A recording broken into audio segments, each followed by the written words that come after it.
यहाँ पर हमारा अगला टॉपिक जो है वो है the servant of Indian society.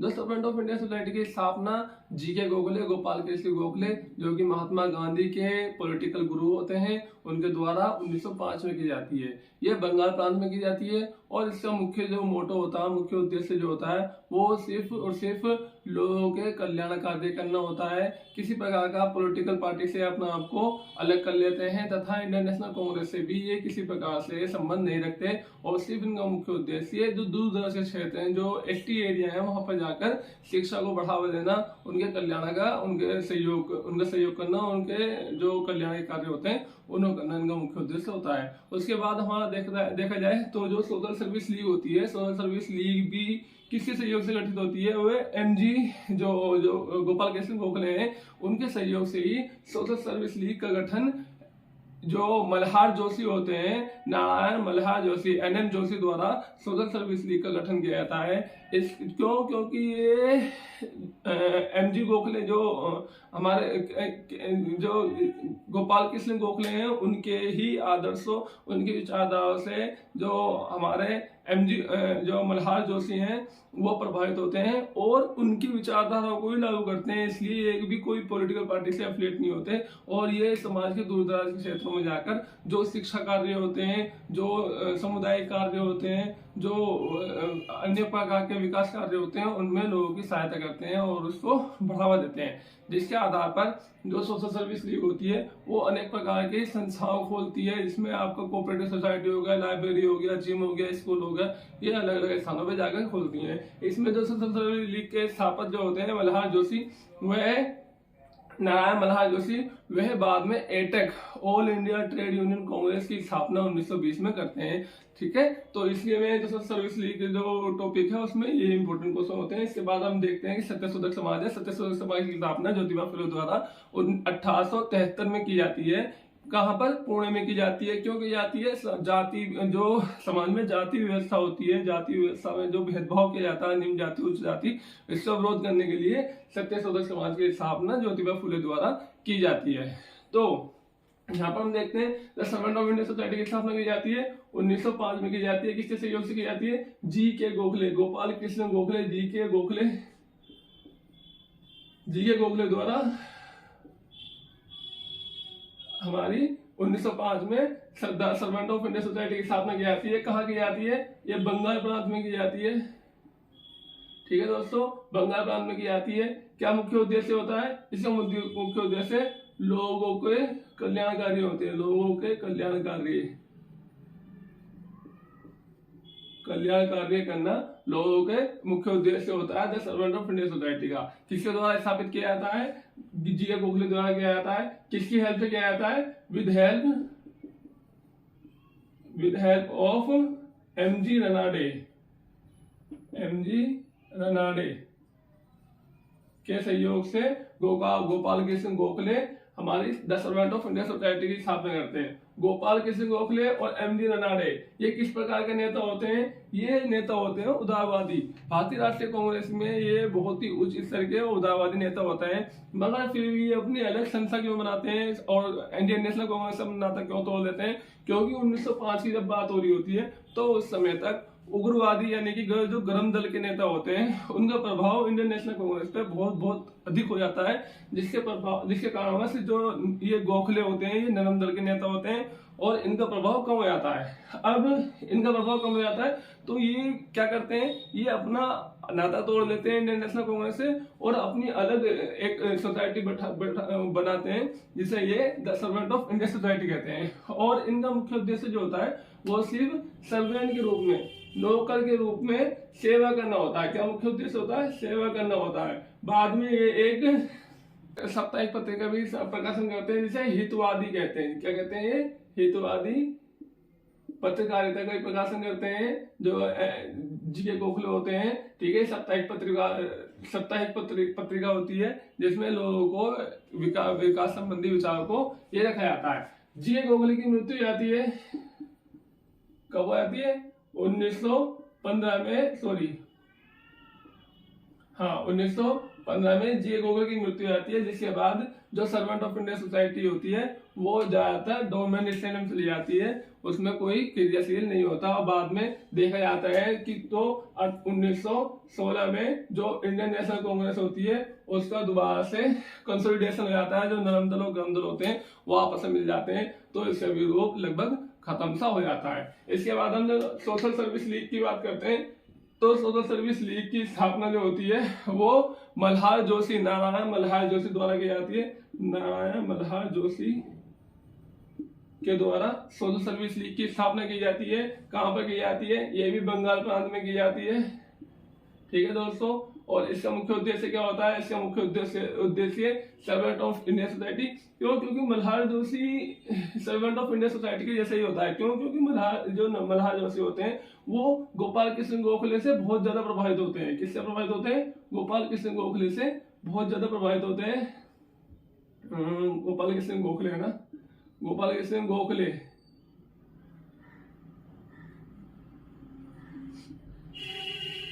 ठीक है, इनसे बहुत ज्यादा प्रभावित होते हैं और इनके सहयोग से ही ये सोशल सर्विस लीग की स्थापना करते हैं। तो इनका मुख्य कार्य भी जो होता है वो भी क्या होता है? वो वेलफेयर ऑफ पीपल ही होता है। ठीक है, तो मुख्य कार्य लोगों का कल्याण ही होता है। ओके, तो इस प्रकार ये भी सिर्फ और सिर्फ किसी पॉलिटिकल पार्टी से नाता ना रखे, सिर्फ और सिर्फ लोगों के कल्याण पर कार्य करते हैं। इसके बाद ये बहुत प्रकार के लाइब्रेरी की स्थापना करते हैं, कोऑपरेटिव सोसाइटी की स्थापना करते हैं। ठीक है, इसके अलावा जिम की स्थापना करते हैं। अलग अलग क्षेत्रों में अलग अलग जाके ये लोगों का कल्याण, लोगों का विकास से संबंधित स्कूल की स्थापना करते हैं। ठीक है, और इसके बाद इसमें एक चीज इंपॉर्टेंट और है एनएम जोशी के द्वारा, कि एनएम जोशी के द्वारा ही बाद में ऑल इंडिया ट्रेड यूनियन कांग्रेस की स्थापना की जाती है 1920 में। ठीक है, एनएम जोशी द्वारा, जो कि सोशल सर्विस लीग के संस्थापक होते हैं, उसके द्वारा 1920 में आ गए ऑल इंडिया ट्रेड यूनियन कांग्रेस यानी कि अखिल भारतीय व्यापार संघ की कांग्रेस की स्थापना की जाती है 1920 में। तो ये सोशल सर्विस लीग का यहाँ पर खत्म हो जाता है। इसके बाद हम देखते हैं जो हमारा सत्यशोधक समाज होता है। तो सत्यशोधक समाज की स्थापना किसके द्वारा की जाती है? ये ज्योतिबा फुले द्वारा, ज्योतिबा फुले द्वारा इसकी स्थापना कब की जाती है? 1873 में की जाती है। दोस्तों ये दोनों चीज बहुत ज्यादा इंपॉर्टेंट है कि किसके द्वारा की जाती है और कब की जाती है। दूसरी कहां पर की जाती है? ये पुणे में की जाती है। ठीक है, पुणे में इसकी स्थापना की जाती है। दूसरी चीज इंपॉर्टेंट है, किसके लिए की जाती है? ये जाति व्यवस्था में विरोध करने के लिए की जाती है। जाति व्यवस्था का विरोध करने के लिए सत्यशोधक समाज की स्थापना ज्योतिबा फुले द्वारा की जाती है। दूसरी चीज इसमें इंपॉर्टेंट चीज क्या है? इसमें इंपॉर्टेंट चीज ये है कि जो सत्यशोधक समाज होता है उसमें इनकी जो ज्योतिबा फुले की जो वाइफ होती है सावित्रीबाई फुले, उनके सहयोग से ये एक स्कूल की स्थापना करते हैं। कहां पर? पुणे में ही एक स्कूल की स्थापना करते हैं, जहां जो कि सिर्फ बालिकाओं के लिए होता है और निम्न जाति की बालिकाओं के लिए ही होता है। ठीक है, इसके अलावा ये 1894 में एक आश्रम की स्थापना भी करते हैं जो कि विधवाओं के लिए होता है। ठीक है, तो यहाँ पर दो तीन चीजें इंपॉर्टेंट है कि सत्यशोधक समाज की स्थापना किसके द्वारा की जाती है? ज्योतिबा फुले द्वारा की जाती है। कब की जाती है? 1873 में की जाती है। और इसके अलावा ये क्यों की जाती है? ये जाति व्यवस्था का विरोध करने के लिए की जाती है। ठीक है, और इसके बाद इनके एक वाइफ होती है सावित्रीबाई फुले, इसके सहयोग से ये एक स्कूल की स्थापना करते हैं, बालिका विद्यालय की स्थापना करते हैं, जो कि आई थिंक पहली सावित्रीबाई फुले उसमें टीचर होती हैं और वो शायद पहली भारत की महिला टीचर होती हैं। उनको ये तब कभी आई थिंक दिया गया है। ठीक है, तो इस प्रकार ये चीज इंपॉर्टेंट है social service league, servant of Indian society और सत्यशोधक समाज में। ठीक है, प्रार्थना समाज इंपॉर्टेंट क्वेश्चन आते हैं इससे। ठीक है, तो यहाँ पर हम देखते हैं कि प्रार्थना समाज की स्थापना कब की गई थी। प्रार्थना समाज की स्थापना की बात करें तो इसकी स्थापना 1867 में की जाती है। किसके द्वारा की जाती है? भाई आत्माराम पांडुरंग, आत्माराम पांडुरंग, आत्माराम पांडुरंग द्वारा इसकी स्थापना की जाती है। किसके सहयोग से? सहयोग से की जाती है केशव चंद्र सेन। ठीक है दोस्तों, किसके सहयोग से की जाती है? केशव चंद्र सेन के सहयोग से इसकी स्थापना की जाती है प्रार्थना समाज की। अब देखो प्रार्थना समाज की स्थापना 1867 में की जाती है, मगर इससे पहले ही 1866 में एक और समाज की स्थापना की जाती है जिसे कहते हैं हम नव भारत, या फिर कह सकते हैं नव ब्रह्म समाज। नव ब्रह्म समाज की स्थापना किसके द्वारा की जाती है? केशव चंद्र सेन के द्वारा की जाती है। क्यों की जाती है?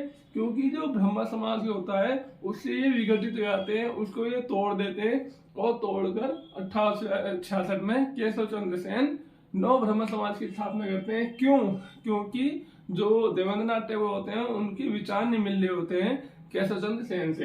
अब आत्माराम पांडुरंग जो कि प्रभावित होते हैं केशव चंद्र सेन से, वो एक उनके सहयोग से, केशव चंद्र सेन कहाँ पर है? केशव चंद्र सेन, ये हम बात करें नव ब्रह्म समाज कहाँ की बात हुई है, ये बंगाल प्रांत में होता है, ठीक है। और जो हमारा प्रार्थना समाज है उसकी स्थापना कहाँ की जाती है? उसकी स्थापना मुंबई प्रांत में की जाती है, ठीक है।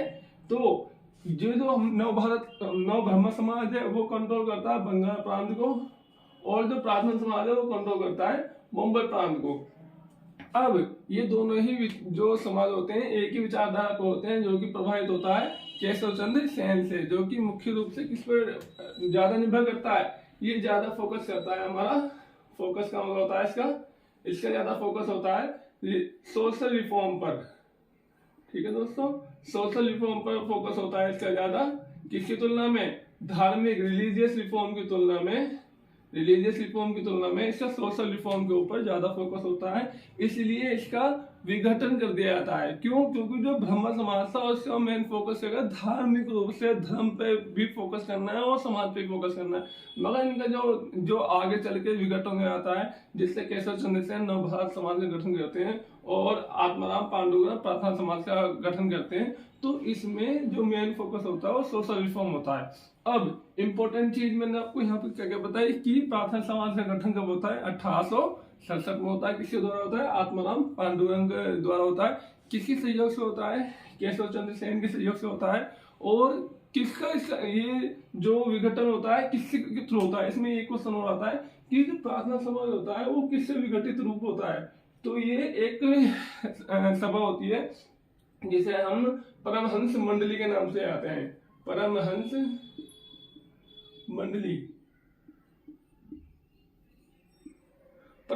मंडली की स्थापना कब होती है? 1849 में परमहंस मंडली की स्थापना होती है। ये जो संस्था होती है ये मुख्य रूप से फोकस जो होता है इसका वो धार्मिक होता है। ये गुप्त समाज होती है और इसका फोकस जो होता है मुख्य रूप से वो धार्मिक होता है।